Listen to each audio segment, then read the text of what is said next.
Why do people take this? No, our youngsters today take this because they've got problems. Some of them need the buzz. Some of them need that, good feeling. Some of them do it because of peer pressure. Some of them want that, inner satisfaction at all times, feeling good on a high.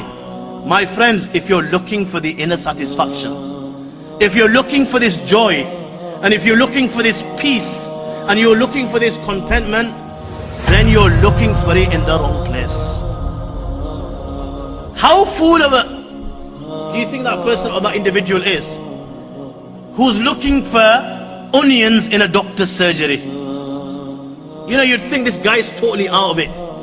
Where's the doctor gonna have onions? He needs to go to a grocer's shop.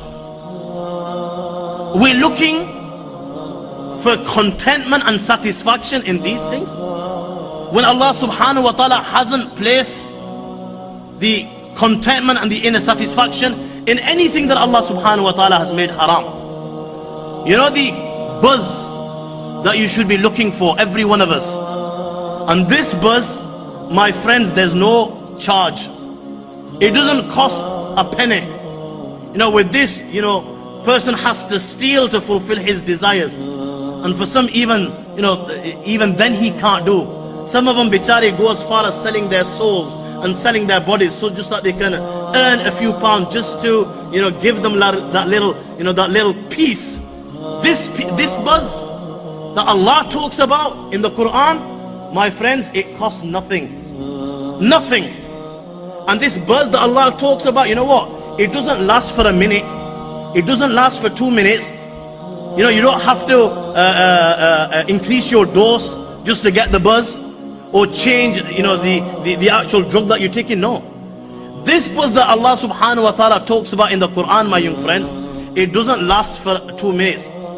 This buzz can last 24 hours a day, 7 days a week, 365 days a year. Balki, my friends, it can last an entire lifetime and beyond. No side effects whatsoever. No side effects whatsoever. At all times you will feel this inner satisfaction inside your heart. And this buzz that Allah subhanahu wa ta'ala talks about, Allah bi dhikrillahi tatma'innal qulub. You will only find this not in dope. You will only find this in the remembrance of Allah. Only in the remembrance of Allah. Only in the teachings of Islam. Only in the teachings of the Quran. Only in the Sunnah of Rasulullah. My friends, do these hearts gain peace. The more you act upon the teachings, when I said, it doesn't just last for 2 minutes, it can go on forever and ever. This depends on the individual. The more you act upon the teachings of the Quran, the more you act upon the Sunnah of Rasulullah, the more you act upon the teachings of Islam, the more you make dhikr and remember Allah, my friends, the bigger and the greater the buzz. The more you refrain from haram, the greater the buzz.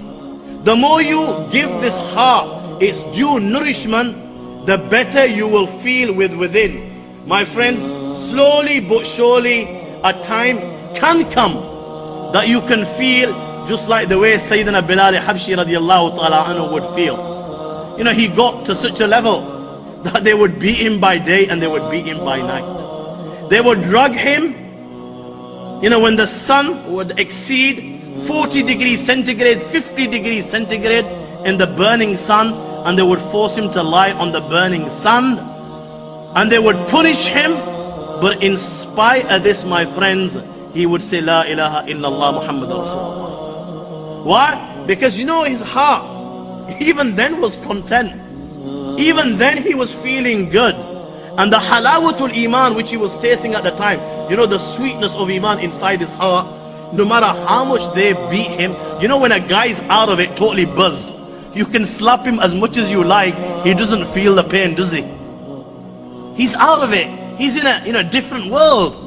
And here, when they would beat Sayyidina Bilal Habshi radiallahu ta'ala an, you know what? The halawatul iman, the sweetness of iman would make him forget the bitterment of the punishment that he was receiving.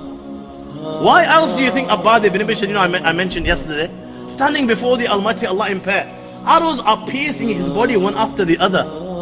How can you not feel pain when arrows are piercing your body one after the other? The arrows are hitting, he takes the arrow, throws it away, and he keeps on reciting Surah Al-Kahf. Keeps on reciting Surah Al-Kahf.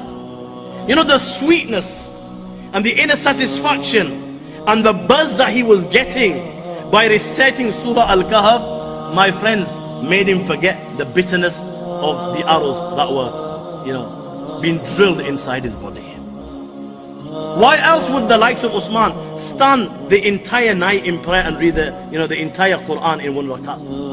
Why else did Ibrahim ibn Adham, leave the luxuries of the world and turn to Allah? Why? My friends, they got to this level. They were feeling this. And when a person feels this, my friends, this world and everything is meaningless. You don't have to believe what I've said. Just give it a try. Give it a try, my friends. You will realize the difference. You will realize the difference.